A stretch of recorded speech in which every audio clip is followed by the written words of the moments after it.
Chairman, ladies and gentlemen, one of the most successful advertising campaigns of all time was based on the amazing admission that the Time Company was not the best. It went further. It made a feature of that fact, and it created an advertising slogan that became an aspirational anthem. That company, of course, was Avis, the car rental people, and their slogan was, "We're number 2, so we try harder." We try harder. We who are not top of the tree, we who are second in any pecking order, we who are second born, we have to try harder. Now, let's spend a moment considering the mindset of those who are second. What do I mean by second? I simply mean not first. And in particular, I mean those people who are prepared to accept second best. When Jack Kennedy decided to stand for president, he was made a very tempting offer. He was told, instead of risking all of the possible Democratic nomination, you could be the guaranteed vice president if you just stood aside and allowed Lyndon Johnson to win the election. And Kennedy replied, "Why should I settle for number 2 when number 1 is available?" Most of the time we tell ourselves number 1 is not available. But I believe number 1 is always available to each and every one of us. Sadly, too many people believe the top prize is beyond them. When I worked for Reader's Digest, we ran a prize draw every year, and the top prize was £250,000. Research revealed most people didn't believe that they would ever win that top prize. But they did think they might win one of the lesser amounts. That attitude is hardwired into the mindset of this nation that doesn't believe it's best anymore. We are a nation that says, after you, and then resents those who jump in front of the queue. We are a nation that says, sorry, when somebody else bumps into us. We are a nation that says, that grumbles about pushy foreigners in sport. That's all there was something unwholesome about being competitive.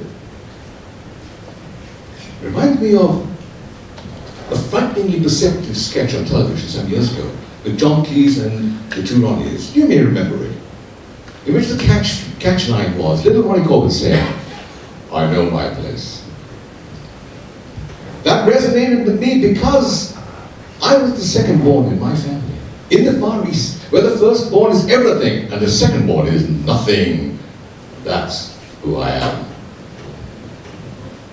Well, in the culture of the Far East, I had to know my place.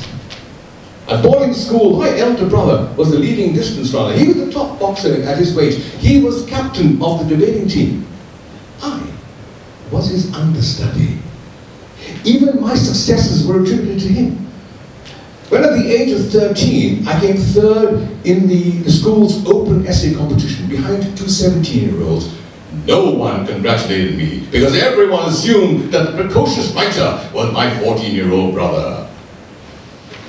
We met in the final of the school boxing tournament. I remember it still. There was a moment in the second round when we came face to face, close up like this. Bang! He hit me in the nose. I blinked. Bang! He hit me again. And the blood poured from my nose and all over his white satin shorts. But I felt unable to retaliate. How could I? I was conditioned to look up to my elder brother, not to punch him in the face. I knew my place. Years later in London, we both ran marathons and half marathons. By this time I was free of the burden of the second born, free of the need to defer to my brother's status, free to work to my own abilities. But I beat him every time. I knew my place then, and it was not behind my elder brother. I even outdid him in public speaking, winning 2nd place in the World Championship. Oh no! 2nd again! Was I doomed to be forever 2nd? But something very interesting happened after that World Championship. From that audience of 2,000, quite a number of them formed a long line to come up to tell me that they thought my speech had been the best. And one person said, "Don't be disappointed. Best speech, wrong audience." That was my light bulb moment. Best speech, wrong audience. So, best speech in the right situation. But what is the right situation? I reflected that with a different audience, with a different set of judges, I might have had a different result. But I had no control over that. All I could do was to give it my best shot. You see, when you're competing in business or in life, you may not have the talent, the skill, or the sheer physical ability to be better than everybody else, but you have the talent, the skill, and the sheer native ability to be the best that you can be. That is your target position. And to get there, you have to strive to the best of your ability. You have to deliver your finest performance. You have to go to the very limits of your talents. And if you do, you will achieve what in athletics is called a PB, a personal best, and that will make you a winner.